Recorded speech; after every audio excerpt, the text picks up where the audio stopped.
it's Samantha from Scrapmaster's Paradise, and today I'm going to show you my version of coloring black hair with your Copics. So the problem I have is I don't have any of the darker grays in this the cool grays. My darkest one is C7, and there's also 8, 9, and 10, so I don't have those.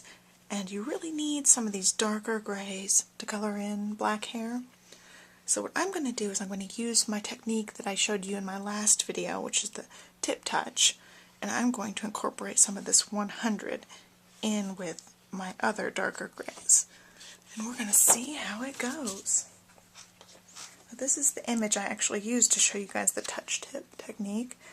This is from the Rain, Snow, Shine Greeting Farm pack. It has 3 images. This is the snow image. I'm going to zoom in the best that I can. Let me drop this down a little bit more. Okay, that's pretty good. Okay, I have to tighten it, sorry. Alright, so what I did is I went around this top part of her hair a little bit, and I was kind of shaky. I messed it up a little bit, but I didn't stamp it very well, so I went back with the multi-liner. This is the black multi-liner SP. The SPs are refillable, and it's the 0.3 little tip. They have different thicknesses for the tips. Okay, so what I'm going to do is I'm just going to lay down my lightest color, and I don't want to go very light. Some people, when they're doing their hair, they like to leave a really light, almost white area for contrast, but I'm not going to do that. I'm going to make it a little bit darker. And you can always go in and lighten it up just a little bit. So I got all my little C's to the side here. And I'm going to use C3 and just lay down my first coat. That's going to be my starting point for my lightest shade. I don't want to saturate my paper too much because it's going to be saturated enough when I start trying to blend and everything.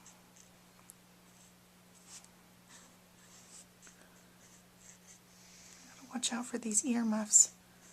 If you have ever seen my coloring, you know I go outside these lines because I'm not careful, but I'm going to try to be more careful for you guys. And then I just went outside the line.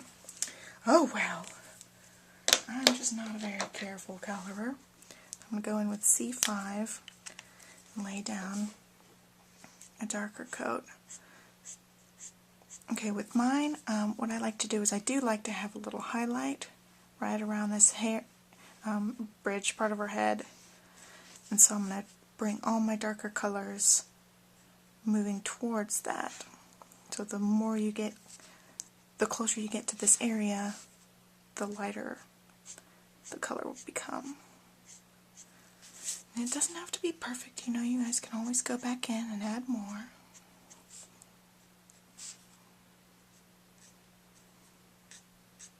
Okay. And when I do my flicks, I flick this way. So I always just turn my paper.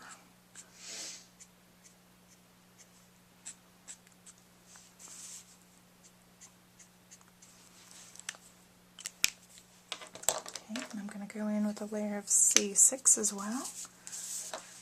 Go over the same place, pretty much. And I'm sorry if you hear my dogs whining. You know, Emma tries to be in every one of my videos, it seems like. That's just her way.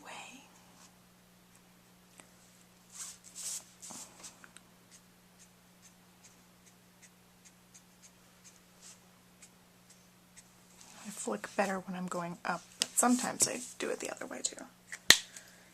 Now for C7, and then it's going to get a little interesting. Emmy, quiet down.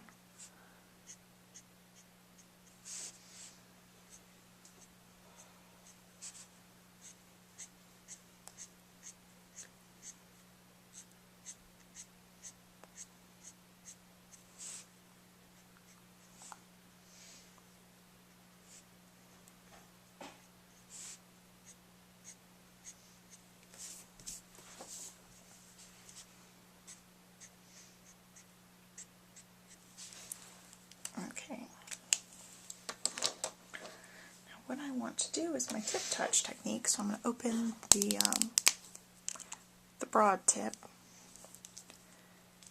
and then I'm going to open my brush tip. This is the super brush tip on the C7, and then I have the 100 open too. So I'm just going to touch the tips, get a little bit of the 100, which is the pure black almost, and we'll see.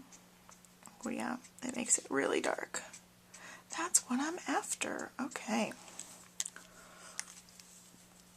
So it's working how I want. I want there to be a lot of dark, but I don't want it to be overpowering. So I don't want to actually lay down the 100 on my coloring. But it really makes it darker.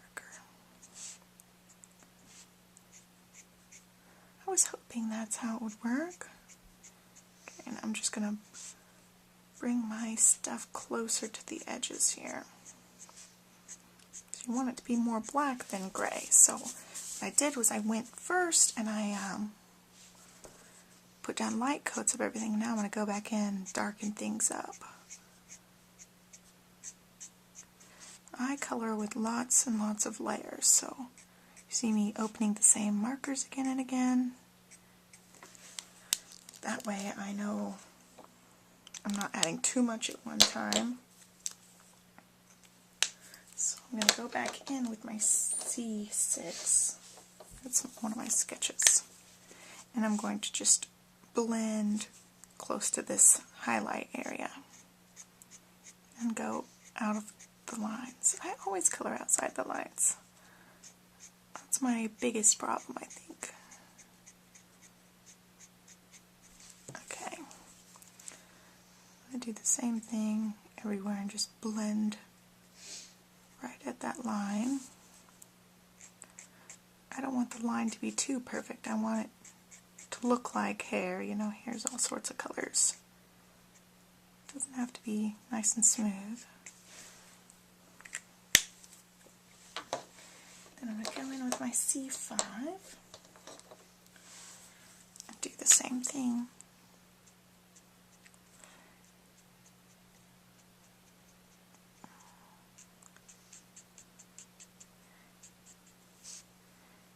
Make that ridge almost disappear.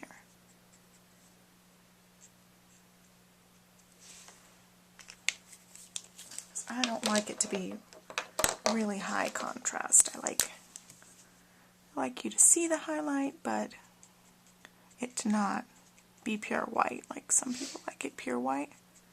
And that works for, I think if you want the hair to look shiny, then that's a good way to go. Hair is usually shiny. Oh, there you have it. There's my black coloring, and I'm going to go in and with my colorless blender and get rid of some of those outside the lines. Oh, thanks for watching.